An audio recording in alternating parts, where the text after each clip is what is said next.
Today on Face the Nation, holiday traditions new and old.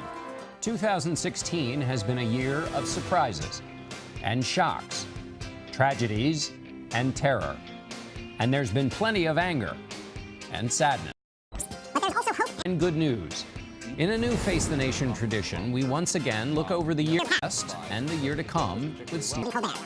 Then we'll turn to a CBS News tradition that's 66 years old, the year-end correspondent roundtable. The faces have changed since then. The news moves at a faster pace, but the reporters of the Washington Bureau still cover it all. It's all ahead on this special holiday broadcast of Face the Nation. Happy holidays and welcome to Face the Nation. I'm John Dickerson. For our holiday broadcast last year, we sat down with the host of The Late Show, Stephen Colbert. The response was so positive, we thought we'd do it again. So what was the good news in 2016?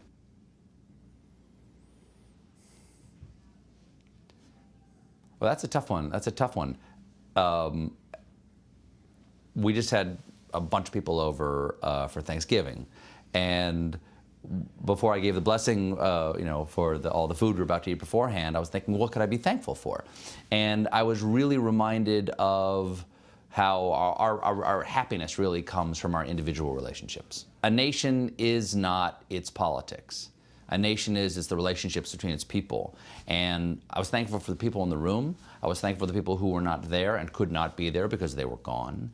And I was thankful for the children who were growing up beautifully into people that I would want to be with and could entrust our country to. And for the people that I don't agree with, politically. I'm thankful for them as well. And so... Because? Why are you thankful for the people you don't agree with? Because they make me think about what I do. They question my beliefs. And an unquestioned belief is almost vestigial. It doesn't motivate you in any way. It doesn't serve you in any way if you don't question it. Because a belief is a filter. You have to run things through it, so you know how you see the world. It's a lens. It's not a prop. Right. And so... the good news is we're all still here. America's a great country. It's all just the relationships that they have with each other. That's the important thing, and that's the good news, is our ability to love each other and care for each other. And I saw that all through the year. And so the question is whether that itself is a beneficial outcome of an election that has got a lot of people nervous. It sharpens the thinking. It forces people to think about the other things in their life other than politics. If you believe that politics is not everything. Dividing into teams is great if your team wins. But if your team loses, it allows you to do two things. Well, A, question why you lost. And B, why did you choose to be on a team? Because the team itself is an illusion. And so that was something that came to me at the end of the election special that we did. We did a live Showtime special, and I had nothing to say, I didn't think, at the end of the show. At what point in the night is it when you feel like I have nothing to say? What's happened? Do you know the outcome? As soon as I knew the outcome, I knew that I would have to throw out everything I had planned, because we had 4 possible outcomes. One is that we knew that Mrs. Clinton would win. We would not know. Looked like Trump was going to win, but we wouldn't know till the morning. And then there was, he's going to win, and we know he's going to win. And that was the one that we prepared nothing for, which, on purpose. I said, look, what's the purpose? Don't prepare anything, because everything goes out the window. It's the least likely path, say all the number crunchers, and I believe in numbers. And if it happens, we're going to be doing a show for a group of people who've been hauled into a Chilean soccer stadium to watch people executed. People are going to be very depressed. So anyway, at the very end of it, one of the things that occurred to me to say was that it makes me question picking sides. Because if you look at this like a sport, if you look at like as a battle against your neighbor, you'll choose anything as a knife against the other side. And that itself is, what's the opposite of a virtue? A vice? Yeah, that's right. That's a vice. Political divisiveness is a vice. But like a lot of vices, it's super seductive. Sure. And so you indulge in it until it bites you. And then you go, oh, darn. Oh, darn. The wages of sin is death. And it makes you question having indulged in a vice. And I think that political divisiveness is a vice. Picking sides is a vice rather than picking ideas. Is that a lesson you learned in the moment, or is that how we should look at 2017? It's definitely a lesson you can learn in the moment, but boy, it's hard to stay alert to that. I mean, especially what I do for a living. I make jokes, and jokes have a little knife in them all the time, and so it's hard to get away with it. I mean, it's what does it mean to you? So if I learned a similar lesson, which is that you saw corrosiveness everywhere, one of the things you learn when you go out and talk to people in the country is that everybody's worried about their kids and whether they're going to get to go to college, or they're worried about the next illness that their family member may have, regardless of what their parties are. And then the political conversation forces everybody back into their corners. So to seek out humanity is and why things are important to human beings, not just the game. As you said, it's hard to stay alive to that constantly. Yeah. Post-truth is the Oxford word of the year. I heard that, yeah. Yeah. So when we were last together and we talked. I mean, at dinner? No, sorry. I mean, a year ago? Yeah. Okay. A year ago when we talked, you said, I said, what does the election look like for you? And you said, it's all up, anything goes. I think I was right. Yeah. Anything goes. You're Nostradamus. That's exactly right. The eagle shall fight the lion upon the plain near the river of Kesh. The reason that's the post-truth is the word of the year is because we saw facts play a role we've never seen them play, or not play a role we've ever seen them play in politics. That's the interesting thing. It's not like many years ago I coined this word called truthiness about how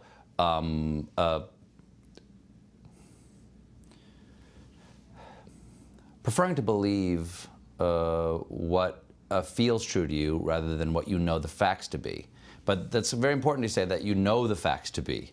And then there's post-truth, which is not associated with the facts. Matter of fact, one of Trump's surrogates, Scotty Nell Hughes, said that facts don't matter anymore, that there are no facts. That's truly in a whole new world. That's before God said, let there be light. That's absolute chaos. And that scares me. The idea that facts don't exist anymore is actually scary to me. Whereas if there are no facts anymore, then there's nothing to agree upon. And so if you can't agree, you can't build anything. You got to agree on the measurement of things if you're building a thing. What is 1 kilo? Right. Or 1 cubit. Exactly. What is a cubit? Exactly. You've said, don't get your news from me, meaning you, from your show. I did. I said, get it from John Dickerson. Yeah. Oh, thank you. And that was, I was fishing there, and it was very good. Yeah, I also said Wall Street Journal. Yeah. Well, that was not. You got to throw something else definitely in. Definitely don't get your news from me. But if facts are up for grabs, and people are tuning into you, why not get a few facts from you?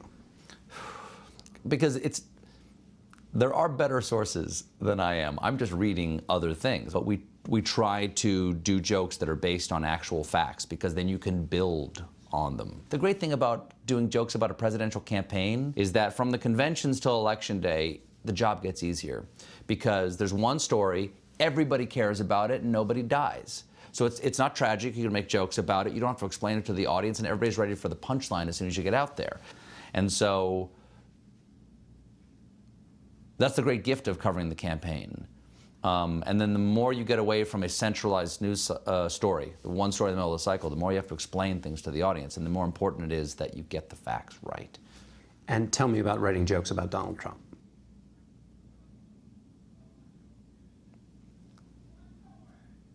That is not a question. That is tell me. I will not tell you.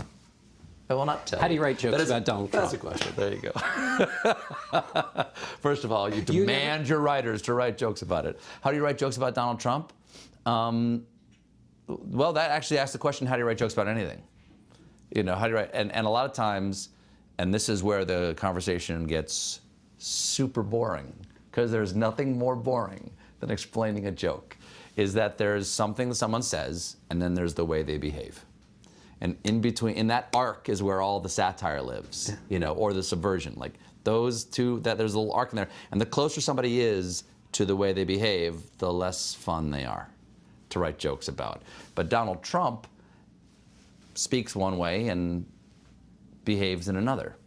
You know, it's not even 180 degrees. There's some odd oblique angle going on with him. A lot of Donald Trump's critics want, or the Democrats who feel upset want, kind of a kind of meaner humor. Is there a pitch you don't want to swing at when you're writing jokes about Donald Trump? That's an interesting question, because boy, the balls come over the plate with him like shotgun pellets. It's not like one pitch at a time. Like, you look at something that's happening, like, well, which one of those balls are we going to swing at? What he's talking about, or how he's saying it, or who he's saying it to, and what time, and over Twitter. And I think Gingrich called it, like, you know, he gets the press chasing the rabbit. Well, where do you stand? Like, you're in the batter's box. Which one of these do you really want to swing at? And one of the things I had to say the week after Mr. Trump was elected is to say, you have a 4-year story to tell. Don't try to tell it all today. Tell what happened today with jokes. So there's a very long way of saying, is there a pitch I don't want to swing at? The one that's not being thrown. That was almost Zen. Well, that's how good I am, John. You talked about reflecting America and where America is. One of the things that we do is have focus groups. We've done them at Face the Nation. If you had to do a focus group of the kind that we do, what would you ask people? Oh, I would say what makes them most hopeful. What makes you most hopeful? Because, you know, slightly less than half of the voters voted for the president-elect, but it's statistically half of America. And I want to know what makes them most hopeful, and then just keep that in mind as you go forward and go, okay, well, did the person fulfill that hope? What did you learn about interviewing this year? Don't hold a pen. Because I'm not a newsman. I forgot who I was interviewing, and the challenge for me, and maybe the motivation for your question, is that I used to do the show, I used to interview people in character, and I had an agenda. I was going to win the interview, and it was fun to win it. Now I'm myself, so I'm responsible for everything I'm saying, and that made me sort of pull my natural punch in interviews for the first probably 6 months of the show. One of my producers just came out to me and said, it was between two acts. He said, put your pen away. And I said, okay. So I literally just put the pen away, and it changed the way I spoke to the person. Because then I'm just having a conversation with someone. But holding the pen is like I'm keeping score of what they're saying, and I'm going to have a point. And it became a human conversation. Later I said, why did you ask me to do that? It really worked. And he goes, because you're not the news. You're not even parroting the news. Just put it down. That feels like it has a larger meaning somehow. It does, yeah. Just really just be yourself. The pen was the last bit of the armor. Yeah. So. If you had to do Face the Nation, how would you do the show? Just like you. No, we watch it every Sunday. You'll get something extra in your pay packet for that. Thank you very much. Thank you very much. Good. What did you learn doing the show live? We did 2 live weeks for the conventions, and then we did all the debates live, then we did election night live. I was reminded of how important urgency is in writing. And it's not the same thing as anxiety. And there's a fine line between anxiety and urgency. When you know that there probably won't be another draft of this, something clicks inside of you if you have enough experience to do it. And it's not for the faint of heart. You write it right the first time. The joke comes out of you the way you are going to say it. You don't overthink it.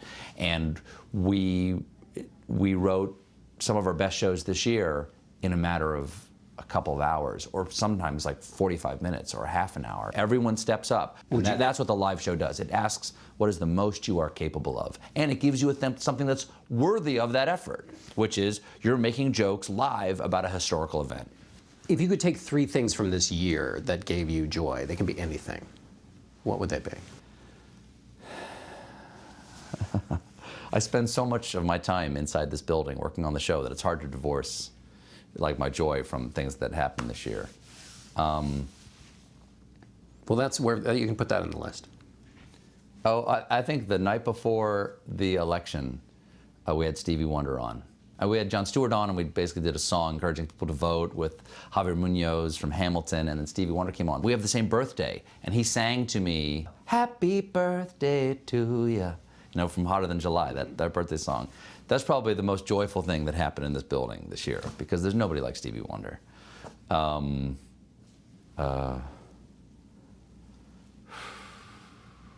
Ooh, I don't know, taking my son to college was pretty joyful. Seeing that he seemed happy there, that was really joyful. Because you worry, you know, spoiler alert, if you don't have children yet, you will worry. And that's good too. And I have a dear friend that I love who was diagnosed with cancer. And when she got subsequent tests back, it was exactly what you wanted to hear. Treatable. She has a plan. And that was the most joyful moment. And I just found out a week ago. It was the most joyful moment you could hear, is that this person that you love will be with you so you can love them. That's it. We'll be back in 1 minute with more of our interview with The Late Show's Stephen Colbert. And we're back with more of our wide-ranging interview with The Late Show's Stephen Colbert. What should Donald Trump read if you could give him one thing that he should read before being president? Well, the Constitution wouldn't hurt, because I'm not sure if he's as familiar with it as one would hope. And it's a pretty good read. It's pretty good read. It's well thought out. That's a good question. What would Donald Trump read? I actually don't know what he's lacking in information. I mean, if we're to believe his ghostwriter, he might want to read Art of the Deal, because he says didn't write a word of it. So it's possible he hasn't read it either. I have. I've read Art of the Deal. Have you read Art of the Deal? Yeah. What did you take away from reading Art of the Deal? If it was a reflection of the man, is that he'll be friends with anybody. He comes off as a very friendly guy. Even people he's angry with, he's actually very friendly with. And I was struck that the stories he tells in the book are of people being generous and magnanimous and of keeping their word even when there was a better deal on the table. The virtues that he extols in others are not ones that people would... We've had our disagreements over the years, but we did this deal. Given that you and he have had disagreements, would he come on the show? Would you want him to interview him? I'm not going to say no to the President of the United States.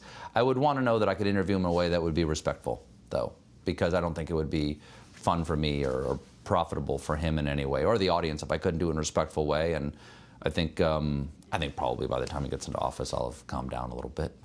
Because that would be important to me, because I believe in the presidency and I believe in our system. And you know, when I had him on at the beginning of the year, I went to great pains to try to be respectful to him, which really upset some of my liberal fans. But it's important to me to have a politician on to allow them to be able to say what their thoughts are, and not be some sort of, you know,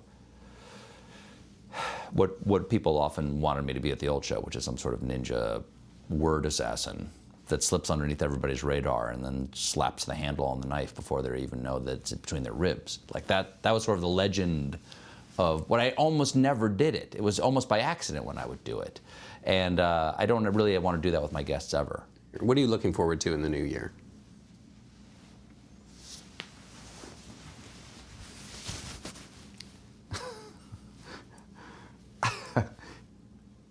We've been so busy with the election that I think I'm actually going to lose weight over the Christmas holidays, because just the cortisol will leave my body. Just getting enough sleep, I think, is going to at least get me down into my fat pants. When you're fat pants, I can't do the show in sweatpants. I don't think that would look good. How about that? I think that's right. What am I looking forward to? I'm looking forward to be surprised, because that's what you want every day. I want to be surprised. And that's the great thing about Donald Trump, is that, boy, he did surprise a lot of people, didn't he? And every day you would say, can you believe this happened? And then you go get to tell that story to the audience. And Mr. Trump is such a large figure that he will continue to be, I think, the story that we can tell with jokes on a daily basis, because he keeps breaking rules. Or norms, not rules. He keeps on breaking norms. And the breaking of those norms is such a surprising thing that it's like a firecracker every day. And you get to report on the sound of that firecracker every day. People have asked me before, aren't you a little glad that Donald Trump was elected? And I go, well, like, yeah, but I don't, I mean, as a comedian, sure, but I value something more than the joke I'm about to tell. But now I have no choice but to actually enjoy this incredible gift every day that Mr. Trump will be. I'm going on in half an hour as you. What do I have to know? You can't teach me everything.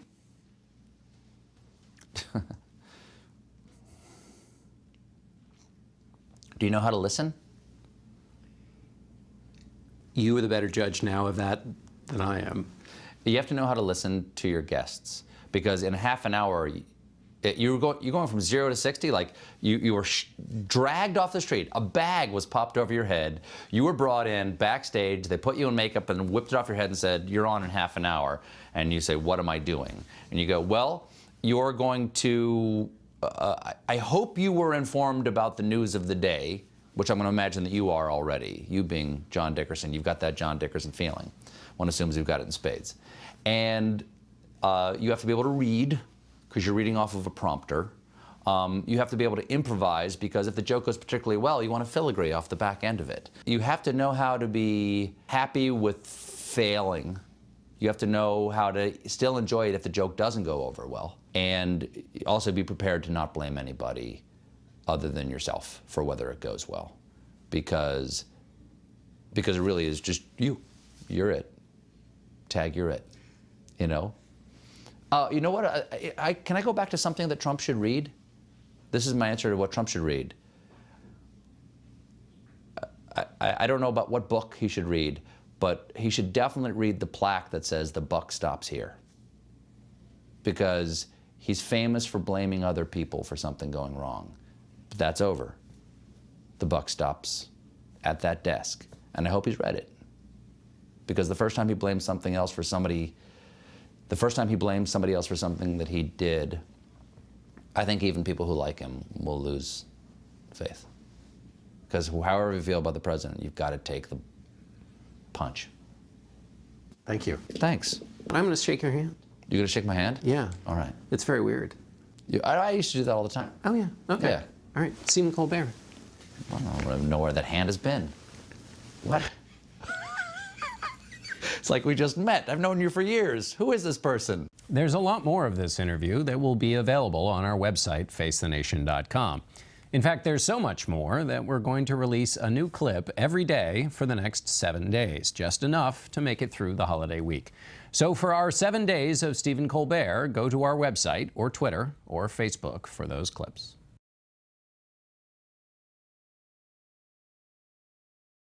Be sure to join us next Sunday when we'll be talking about the challenges facing America with a book panel, including Isabel Wilkerson, who wrote The Warmth of Other Suns, J.D. Vance, author of Hillbilly Elegy, actor Diane Guerrero, the author of In the Country We Love, and Amani Al-Khattabi, author of Muslim Girl, A Coming of Age.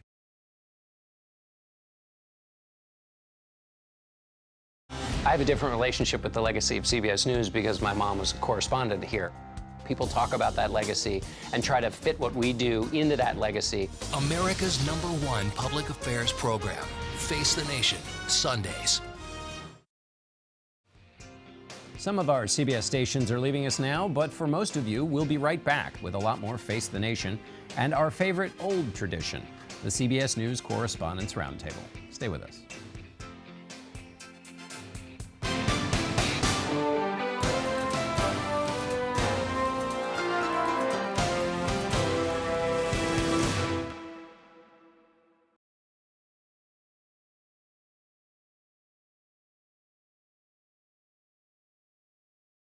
Welcome back to Face the Nation. I'm John Dickerson. Joining us ahead are CBS News Foreign Affairs correspondent Margaret Brennan, Chief White House correspondent Major Garrett, Homeland Security and Justice Department correspondent Jeff Pegues, and our Chief Legal correspondent Jan Crawford, National Security correspondent David Martin, and Congressional correspondent Nancy Cordes. Welcome to all of you to our Thanksgiving dinner here. Major, I want to start with you. Sure. Thanksgiving on Christmas. You spent the year with Donald Trump. What do you expect from Donald Trump right away? So I think the country better brace itself for a couple of political realities. First of all, you have a largely non-ideological president surrounding himself by conservative ideologues, and he has the largest Republican majorities that a conservative-oriented Republican president has had since before the Great Depression. This Trump administration will have a largely cooperative Republican Congress, and they will move with as much speed as they possibly can, understanding the Democrats are still in disarray. The Democrats are going to have to pick their targets. They're going to create as many targets as possible for the Democrats, hoping to overwhelm them and to move both on a regulatory, executive action, and legislative front, and throw in a Supreme Court nominee, all right out of the gate. An amazing sort of action to push forward an agenda they hope will be, if not fully realized, nearly fully realized by August, and then sit back and watch what happens. Nancy, a flurry of activity. It's a dream come true for Paul Ryan, Speaker of the House, it sounds like. It really is, and a dream that started far before he became Speaker. And so when you've got a big prize like this, many prizes, they hope, sitting on the table, you're willing to overlook a lot. So a lot of the things that you heard Paul Ryan criticizing Donald Trump for during the primaries, you won't hear over the next few months. He's going to try to stay as silent as possible. He needs Donald Trump, and Donald Trump needs him. First thing right out of the gate, repealing Obamacare. Republicans will try to do that in the first few weeks of the new Congress. The big question becomes, what then? They know they want to replace it with something, but there's absolutely no consensus on what that something is. David, let me ask you a question. One of the things Donald Trump promised, and it seems like Paul Ryan is going to help him achieve, is a lot more military spending. What's the view inside the military of that increased spending and this new commander-in-chief? Well, of course, he first has to get out from under sequestration, which I assume the Republicans will do for him. Those budget caps that limit the amount of spending on military. And once you get out from under that, they also want to increase the size of the military. If Donald Trump serves only one term, I'm not sure there'll be enough time for the military to get significantly larger in that period of time, because it's not just a matter of bringing in more recruits. It's what kind of recruits. They don't need more riflemen. They need more cyber warfare experts and things like that. Jan, let me ask you I want to ask you about Donald Trump's pick for the Supreme Court, but first I want to ask you about just what does the court have coming up in this next year? Are there big cases? I mean, the justices clearly decided to kind of not take the year off, but certainly kind of avoid any major controversial cases. So this is a term that does not have the blockbuster cases that we've seen in years past, whether Obamacare, same-sex marriage, affirmative action. This is going to be a term that is focused across the street on the U.S. Senate and the confirmation of the next justice to replace, conservative icon Justice Scalia. And so what do you expect from that fight? Well, Trump released a list before the election of potential nominees that he would consider, and my sources say he is sticking to that list. They have narrowed it down to just a handful of highly qualified, very respected appellate court judges. I mean, these are conservative legal rock stars. I mean, this is not going to be a battle over qualifications. This will be a battle over ideology. Any top names to play this ridiculous I game, think, but I'll start it anyway. No, because this is ongoing right now. This is something, to Major's point, they are going to move quickly on this. They're narrowing their focus on a handful, like I said, of appellate court judges. Bill Pryor from the Atlanta-based Federal Appeals Court, Thomas Hardiman, a judge on the Philadelphia-based Appeals Court, Steve Colleton from out in Iowa on the U.S. Court of Appeals, the 8th Circuit, Judge Diane Sykes on the 7th Circuit, and Joan Larson on the Michigan Supreme Court. But again, all highly qualified. You can't argue with their credentials. Jeff, let me ask you about the FBI director. He had a pretty tough end of 2016. He certainly did. What's the state of things inside the FBI, and what about the director himself? Well, I think there's a lot of concern about what happens next. From what I'm hearing from sources and people who know James Comey, there has been no contact yet with President-elect Trump, and so a lot of people are trying to see, where will this go? Will he stay on, or will he resign? Because, as you know, he is a lightning rod in Washington, D.C. right now. I think he has critics on both sides of the aisle. He may see that as a good place to be because he sees himself as above politics as the FBI director. But he's facing a lot of criticism, and not only from people on Capitol Hill, but also former agents who've questioned some of his tactics over the last 6 months. So he is really, and the FBI for that matter, is facing uncertain times right now. And here's something very unusual. A lot of Democrats blame Jim Comey for Hillary Clinton's loss, but a lot of Democrats don't want him to leave either because they don't want to give Donald Trump license to be involved in choosing a new FBI director. It's a matter of the devil you know. Margaret, let me ask you about President Obama, who you were covering at the end of his administration. We haven't had a situation since Woodrow Wilson lived in Washington, D.C. as a president who comes out of office, lives in Washington. What do you expect? Well, you won't have that dramatic exit in Marine One when you just have to drive over to Calorama on January 20th. But Take an Uber. Practically. So you're seeing the White House, the president has said, I want to sort of coach in some ways the president-elect through this transition. Very sort of gently saying, look, he is an amateur, but saying, I'm going to help him try to navigate this major bureaucracy that is the federal government. The Twitter account of the White House is now in federal records for all time. And that Twitter account will become Donald Trump's on January 20th. That weight of those words is going to not only be amplified around the world, but sealed in our history. So how he starts to communicate once he takes that office is going to have profound effects. And I think that's something that certainly President Obama has tried to quietly suggest to him. Let me ask you about the world that Donald Trump inherits, either through Donald Trump or through his Secretary of State. What do you think the first things are that they have to do or they should do, given the way the world is looking at the incoming Trump presidency?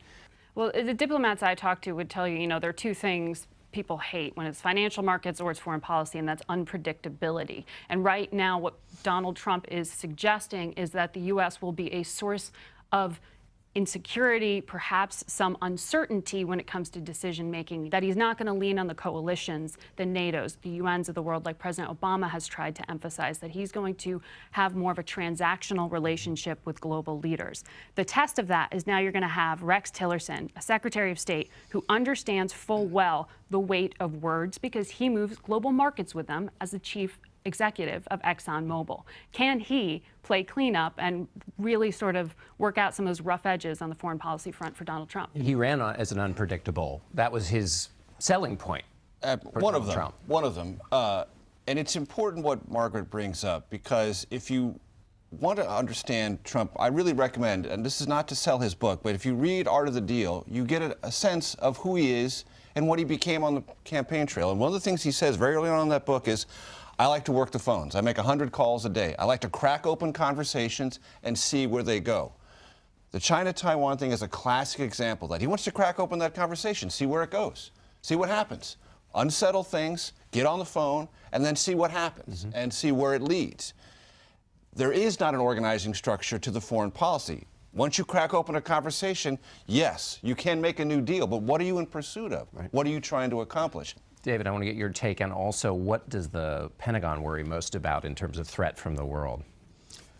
Well, if you listen to what James Mattis, who we can assume I think is going to be the next Secretary of Defense, says, the biggest short-term threat is Russia, the biggest long-term threat is China, and the biggest threat to stability in the Middle East is Iran. And that's not a particularly unconventional worldview. I would think that most members of the Obama administration hold that same view. I think where Mattis will differ from the Obama administration is he believes in pushing back. That doesn't necessarily mean going to war, because he's also said many times that before you go to war, you got to think it all the way through and be sure you can sustain it. But I think it will mean more frequent and visible shows of force. We've just had this incident where the Chinese stole that underwater drone from a Navy research vessel. The instant that happened, you knew in the Obama administration what was going to happen. They were going to play that as low-key as possibly and keep it from being an irritant in the overall relationship. We got no idea what Donald Trump will do the first time somebody makes off with a drone. I mean, he tweeted, let him keep it. But as president, when somebody makes off with your sovereign property, he may have an entirely different point of view. And how worried are they about North Korea? I think North Korea is the unanswered and so far unsolvable problem that the U.S. faces. Kim Jong-un seems to have made a strategic decision. He's going to get a nuclear arsenal no matter what the cost in economic sanctions. So it is only a matter of time before North Korea has a genuine capability to launch a nuclear weapon against the United States. And the question is Donald Trump going to sit there and let that happen? Jeff, let me ask you about Russia. We have this at the end of 2016, the gap between the president who was getting ready to retaliate against Russia for hacking and the president-elect who didn't even think that was a serious finding on the part of the intelligence agencies. When Donald Trump heard about the hacking, said, you know, remember, these are the same people who thought there were weapons of mass destruction in Iraq. Kind of a big shot at the intelligence agencies he's going to have to work with. Yeah, and I think within the intelligence community, that was a shot across the bow. I think there was a lot of concern about how the president-elect handled that and how he will handle the intelligence community going forward. Jan, let me ask you a question about the Attorney General, Senator Jeff Sessions. What changes should people be looking for in that area? He is someone who I think is quite conservative and believes strongly in the right position. By right, I mean the conservative position in terms of how you're going to run that Justice Department. I think what's going to be very interesting, and we'll get an early kind of clue for how Democrats are going to react to some of these nominations. The outside groups are really beating Senator Sessions up right now over some of his past history. They're trying to make this kind of questions of race going back 30 and 40 years. The Democrats on the committee are going to try to focus on, to your point, how he will run that department, what it will mean for voting rights and immigration. Will he implement some of these hardline policies that's been suggested on the campaign trail? So that actually could have an impact on the Justice Department, unlike the Supreme Court, which when you talk about change and Trump, President-elect Trump coming in here and kind of upending Washington and turning the tables upside down, he will not change the Supreme Court. Even if he nominates one of the nominees that we've been talking about, conservative, strong conservatives, that nominee will be replacing a conservative icon, Justice Scalia. It will not change the balance of the Supreme Court, the direction of the Supreme Court at all. I want to talk to you about that in a second, and we'll get, and Nancy, your thoughts about how the Democrats are going to respond to all of this in a second. But let's take a break, and we'll do that, and we'll be back in a moment.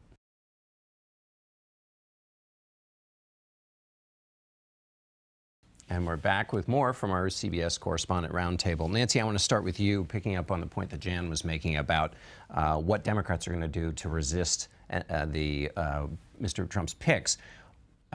What's your sense of how they're going to do it? Resist everything? Pick your shots? Is there one marquee battle to watch? They're going to have to pick their battles because almost to a person, these nominees, Democrats believe, are antithetical to the position they tend to hold. They think, for example, that if you don't believe that the environment is in trouble, you shouldn't be running the EPA, and on and on. However, Democrats also want to be able to make a larger point, not just about this nominee or that nominee, but that in general they believe that the Trump administration is outside the mainstream. And if you've got every Senate Democrat making that case against every single nominee, that message is going to get lost. So they will try to pick a few marquee nominees to really go after in public hearings to try to get a lot of attention. Beyond getting attention, it's not clear that there's much that they can do to stop any of these nominations, and they know that because they simply don't have the numbers. What are your quick thoughts on Chuck Schumer?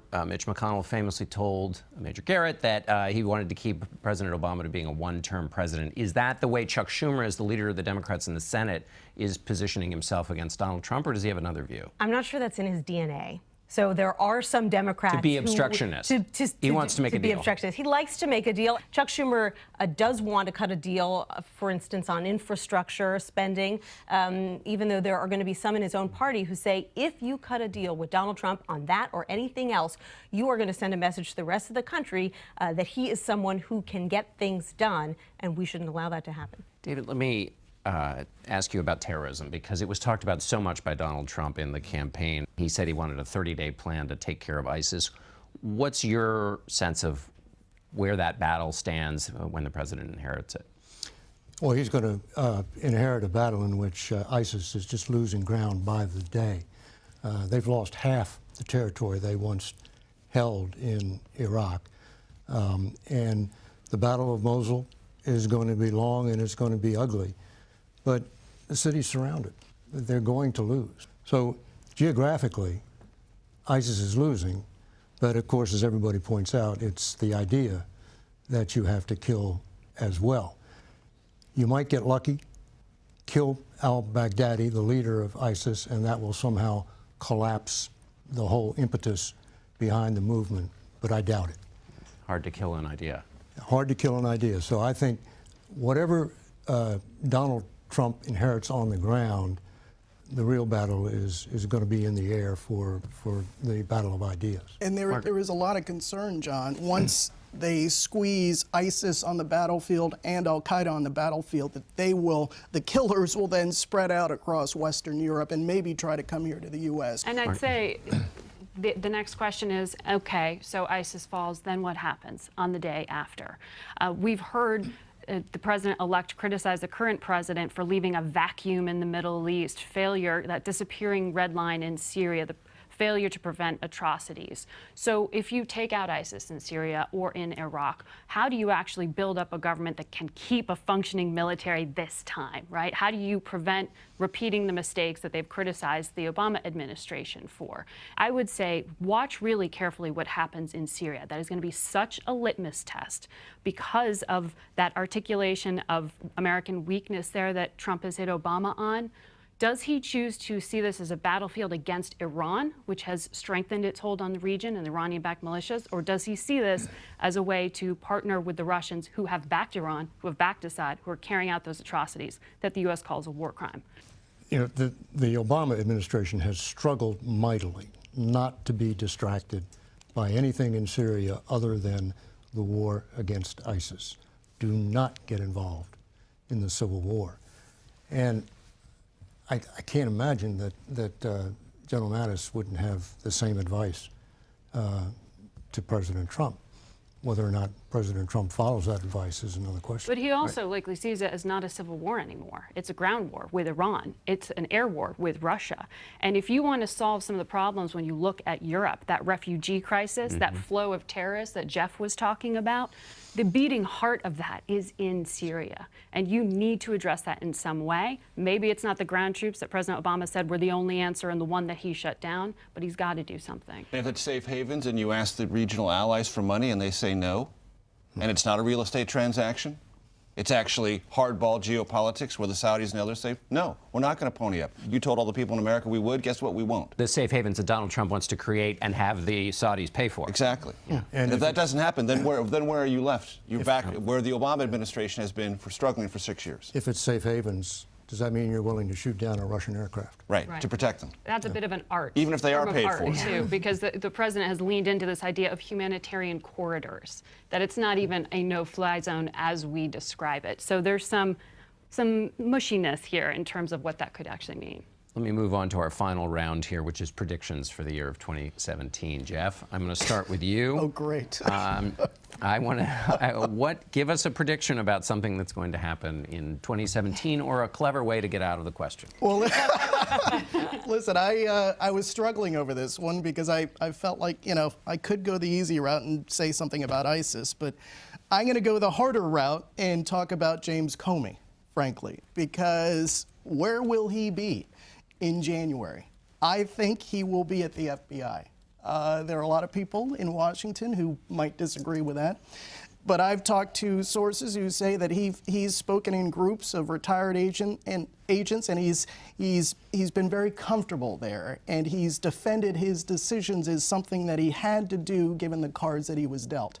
So I think he stays at the FBI. He's comfortable with retired agents but doesn't want to become one. Nancy, what's your prediction for 2017? I think by the end of the year you will see a new Democratic organization that does not currently exist, designed to try to reach some of these white working class voters that the Clinton administration, the Clinton campaign wasn't able to reach in 2016. You've got a number of high-ranking Clinton campaign officials who thought they were going to spend the next 4 years very busy at 1600 Pennsylvania Avenue, now looking for a new purpose. David, what are your thoughts for 2017? Well, the bar is low because everybody's been so wrong all the time about Donald Trump. I will predict that he will meet personally with Kim Jong-un, the leader of North Korea, and attempt to cut a deal that would somehow at least freeze the North Korean nuclear weapons program. Major? A year from now, we will be writing about Vice President Mike Pence the most important person in the Trump administration, because at every personnel level, at every turn, he will have won more than he's lost. And whatever the ideology of President Trump is, the personnel implementing it will be at almost every vital turn selected, vetted, and recommended by Mike Pence. And in more ways than Dick Cheney, a very powerful vice president. All right, Jan Crawford. Well, I was going to stick with something that is much more predictable, and that is that Alabama is going to win the national championship again for the fifth time. I mean, that's something I think we can all say. The odds are higher. The sun rises, the sun sets, exactly. Alabama wins. So roll Tide. Yeah. That's my prediction. And also, is that good enough, or do you want a serious one? Because we know that's going to happen. That's really not much of a prediction. I think that the Supreme Court confirmation fight is going to be the biggest battle that we will see. I think it's going to be a place for Democrats to kind of put all their pent-up rage and frustration at what happened in November. You're going to see a real effort to block President Trump's nominee to the Supreme Court. My prediction is that will fail. All right, and Margaret, your prediction for no sleep for any of us for the entire year, and frequent confrontations, small scale or otherwise, with both Iran pushing the limits of its nuclear program and seeing if the Trump administration enforces it, and with North Korea, which is about scheduled for another test sometime soon. A busy year. Thank you all for being here at the end. And that's it for our Correspondents' Roundtable. I want to thank all of you for being here, and we'll be back in a moment.